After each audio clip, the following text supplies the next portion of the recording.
महत्त्वाचं काम करतात त्याचप्रमाणे बांबू देखील करते। याचा उपयोग शेतीबरोबरच फर्निचर, कागद उद्योग, हस्तकला यासाठी केला जातो। पण अशी ही वनस्पती मात्र दुर्लक्षित राहिली आहे।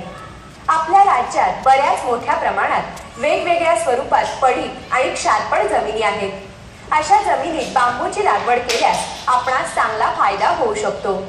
बांबू ही जलद गतीने वाढणारी, हवामान बदलाला अनुरूप, रोग किडीला बळी न पडणारी वनस्पती आहे।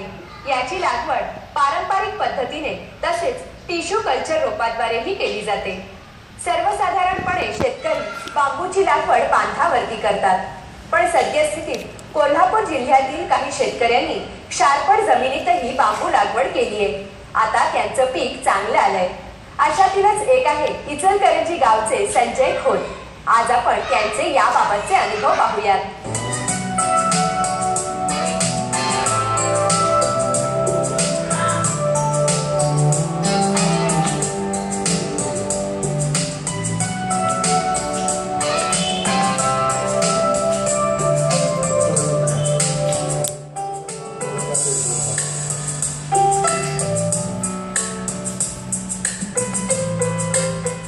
बांबूचं उत्पन्न हे आपल्याला ऊसासारखं घेता येते, त्याच्याबरोबर आपल्याला पर्यावरणही साधता येते आणि पडीक जमिनीचा उपयोग करून आपल्याला पाणी संवर्धन आणि माती संवर्धन पण करता येते।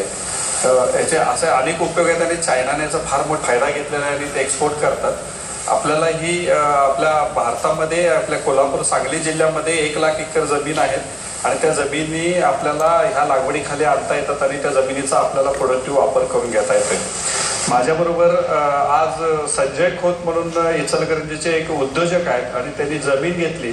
खरं तर आम्हाला हे क्षारपड जमीन आहे हे माहीतच नव्हतं आणि त्यानंतर आम्ही प्रयोग केल्यानंतर आम्हाला नंतर लक्षात आलं की ह्याच्यामध्ये 4.5 EC मिळाला आम्हाला। pH बरोबर होता, पण ज्यावेळी आम्हाला लक्षात यायला आम्हाला वेळ लागला त्या दरम्यान आम्हाला बराच त्यांना महत्प्रयास करावा लागला संजय खोत यांना आणि खरोखरच त्यांनी प्रयत्न केले आणि त्याच्यानंतर आम्हाला फार सुंदर रिझल्ट मिळाले क्षारपडमध्ये। त्यामुळे क्षारपडमध्ये आपल्याला हे प्रयोग इतर ठिकाणी करण्यास आम्ही आमची आता तयारी किंवा अभ्यास झालाय म्हणायला काही हरकत नाही। आणि संजय खोत सारखे जे काही उद्योजक आहेत ते स्वतः सायझिंगसाठी त्याच्यात लाकडं म्हणून फ्युएल म्हणून वापरू शकतात आणि त्याचा फायदा इचलकरंजी सारख्या शहराला फार मोठ्या प्रमाणात होऊ शकतो। नमस्कार, मी संजय रघुनाथ खोत, राहणार इचलकरंजी, कोल्हापूर जिल्ह्यामध्ये। मी व्यवसायाला टेक्स्टाईल इंजिनियर आहे। सायझिंग युनिट आणि पॉवरलूमचं युनिट आहे माझ्याकडे। सायझिंगसाठी लागणारं जे फ्युएल असतं त्याचा दिवसेंदिवस होणार आहे जंगलतोड आणि याच्यातून पर्याय म्हणून आम्ही बांबू शेतीकडे वळलो। तसं वडलोबाजीत 8 एकर शेती तारदाळ या गावी आहे। तिथं ऊस, भाजीपाला वगैरे उत्पादन केलं जातं, पण ऊसाला जे मिळणारा दर आणि शेतकऱ्याची होणारी ससेवलपट याचा सगळं विचार करून आणि इचलकरंजीत जवळपास 150 सायझिंग युनिट आहेत, 25 एक प्रोसेस युनिट। त्यांना लागणारं रोजचं 40 ट्रक म्हणजे जवळपास 400 टनचे जळण लागतं। ती गरज ओळखून बांबू लागवडीकडे आम्ही वळलेलो आहोत। 2010 साली इथं 1.5 एकर क्षेत्र घेतल्यानंतर हे नदीपूर जमीन आहे, क्षारपड याची आम्हाला कल्पना नव्हती, पण ज्यावेळी पीक घेण्यास सुरुवात केली क्षारपड दुसरं पीक येत नाही। सदरच्या बांबूचं प्लांटेशन सप्टेंबर 2012 मध्ये केलेलं आहे। त्यापूर्वी जमीन पडीकच होती। प्लांटेशन करण्यापूर्वी 13 फूट आणि 7 फूट अंतर ठेवून आम्ही 2 फुटाची चर काढून घेतली। चरमध्ये खाली पालापाचोळा, त्याच्यावरती शेणखत आणि त्याच्यावरती मातीवरून ती चर भरून घेतलेली आहे।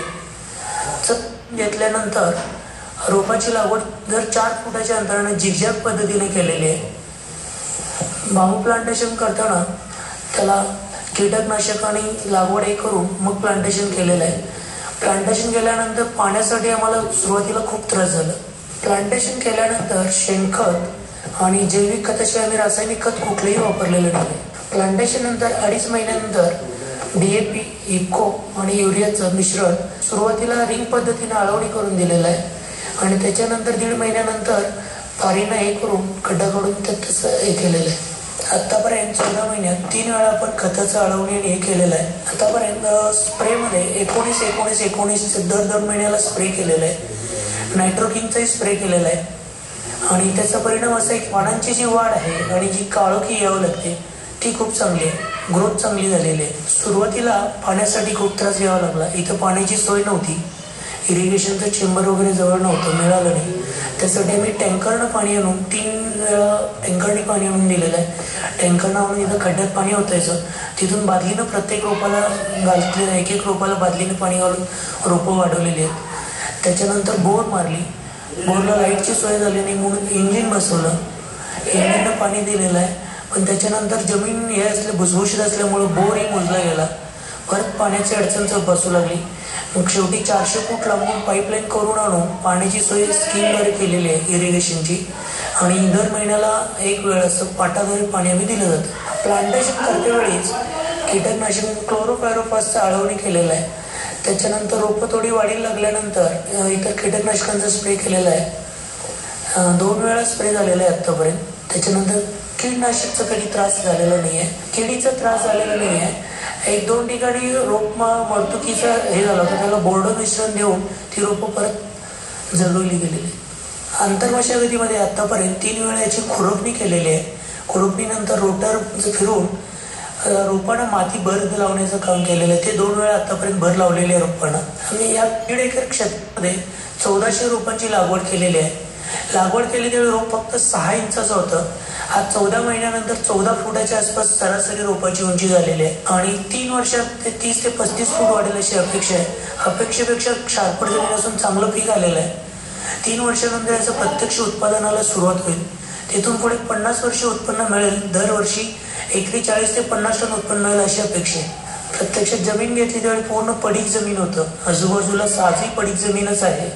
पण आम्ही आज बांबू लागवड केल्यानंतर सगळ्यात आनंद म्हणजे इथं पशुपक्ष्यांची वर्दळ वाढलेली आहे. आपण बघितलं सुगरणीची घरटी आहेत, घुबड पक्षी इथे येऊन राहतात, मोरांचे वास्तव्य वाढलेलं आहे. आज सूर्यास्ताच्या वेळी जर आपण आला तर 20-25 मोर बघायला मिळतात इथं. असं ते जे निसर्गाचं जे सौंदर्य आहे, आणि पक्षी आणि प्राण्यांना बाहेर राहण्यासाठी जागा उपलब्ध होते इथं चांगली, तो जो आनंद आहे तो खूप चांगला आहे. त्याच्यानंतर बांबू हे एकमेव वनस्पती तुळस सोडली तर की जी ऑक्सिजन डिस्चार्ज करते, त्यामुळे ऑक्सिजन पार्क इथं निर्माण होतोय.